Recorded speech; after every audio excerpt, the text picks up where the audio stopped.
그렇기 때문에 이렇게 두 가지를 함께 봤을 때 만약에 CCI가 없었다면 이 구간에서 가격이 하단선에 닿았으니까 매수에 진입을 해야지, 이렇게 판단을 하고 매수에 진입을 할 수도 있었지만, 이렇게 CCI를 병행해서 활용을 한다면 가짜 신호를 걸러낼 수가 있게 되는 거죠.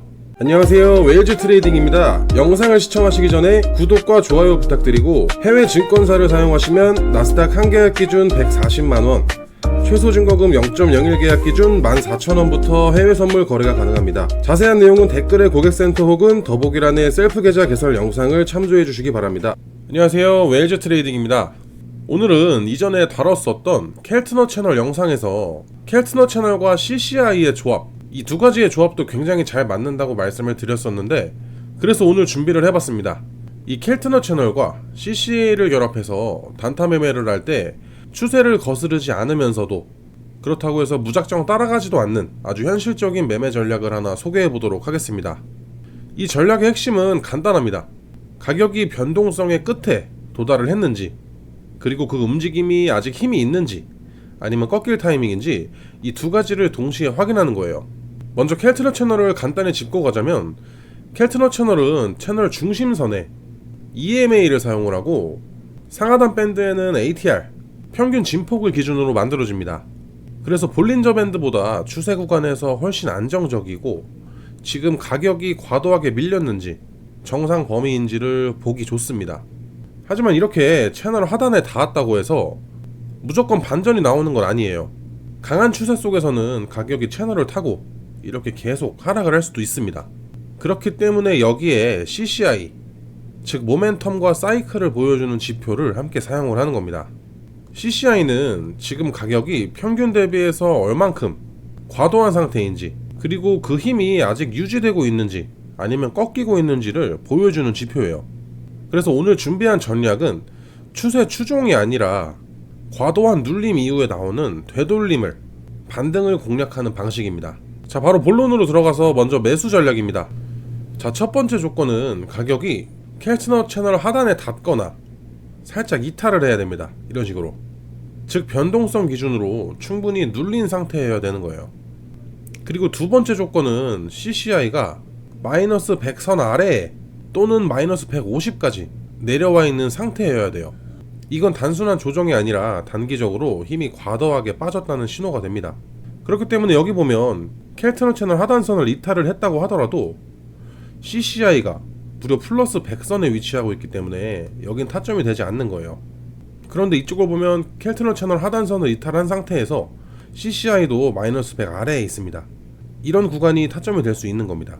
그렇기 때문에 이렇게 두 가지를 함께 봤을 때 만약에 CCI가 없었다면 이 구간에서 가격이 하단선에 닿았으니까 매수에 진입을 해야지, 이렇게 판단을 하고 매수에 진입을 할 수도 있었지만, 이렇게 CCI를 병행해서 활용을 한다면 가짜 신호를 걸러낼 수가 있게 되는 거죠. 자, 이제 세 번째 조건으로는 CCI가 마이너스 100 밑에서 더 이상 저점을 갱신하지 못하고 이렇게 기울기가 완만해지거나 위로 말려오는 변곡 형태를 만들기 시작을 해야 됩니다. 즉 하락은 이어지고 있지만 속도가 줄어드는 구간을 기다리는 거예요. 이때 가격을 보면 채널 하단 근처에서 이렇게 캔들의 몸통이 짧아지거나 꼬리가 달린 캔들이 나오기 시작을 합니다. 그리고 CCI가 점점 상승을 하면서 양봉으로 전환이 되고 CCI의 100선을 상향 돌파하는 순간이 매수 타점이 되는 거예요. 예를 들면 이런 자리들입니다. 또는 이런 자리들, 이런 구간들에서는 완벽하게 반등하는 모습들을 좀 자주 확인을 할 수가 있어요. 자, 이제 매도는 이 구조를 그대로 반대로 보면 됩니다. 가격이 켈트너 채널 상단을 돌파를 하거나 살짝 닿아 있는 상태에서 CCI도 마찬가지로 플러스 100선을 한참 돌파한 상태입니다. 그리고 CCI가 더 이상 고점을 만들지 못하고 기울기가 둔화되거나 아래로 꺾이기 시작하고 캔들의 음봉 전환 또는 이렇게 꼬리가 달린 반전형 캔들이 등장을 했어요. 그리고 CCI가 100의 선을 하향 돌파하는 순간에 이 구간에서 매도의 타점이 되는 겁니다. 정리하자면 켈트너 채널의 상단선과 하단선, 여기에다가 CCI의 과매수와 과매도, 그리고 CCI의 기울기의 반전, 이 세 가지가 동시에 겹치는 구간에만 매매를 하는 겁니다. 이 전략의 장점은 켈트너 채널로 가격의 위치를 확인하고 CCI로 모멘텀의 상태를 동시에 보기 때문에 감정적인 매매를 거의 배제할 수 있다는 점입니다. 물론 주의할 점도 있습니다.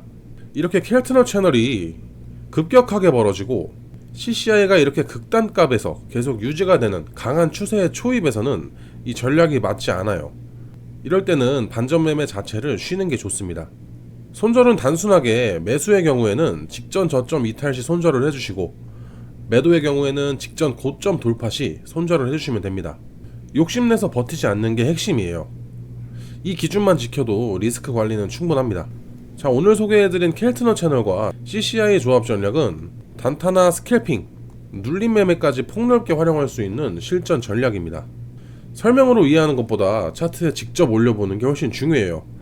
그렇기 때문에 여러분들도 차트에 직접 적용을 해서 1분봉에서 3분봉, 5분봉까지 과거 데이터로 꼭 테스트를 해보시고 자신에게 잘 맞는 타임프레임을 찾아보시기를 바랍니다. 자, 오늘 영상은 여기까지입니다. 영상을 보고 궁금한 내용은 댓글로 남겨주시고, 해외증권사 계좌 개설이나 메타트레이더 관련 문의사항은 영상 하단 더보기란에 있는 고객센터로 문의를 주시면 됩니다. 직접 셀프로 계좌 개설을 원하시는 분들께서는 더보기란에 있는 셀프 계좌 개설 영상을 시청해주세요. 지금까지 웨일즈 트레이딩이었습니다. 시청해주셔서 감사합니다.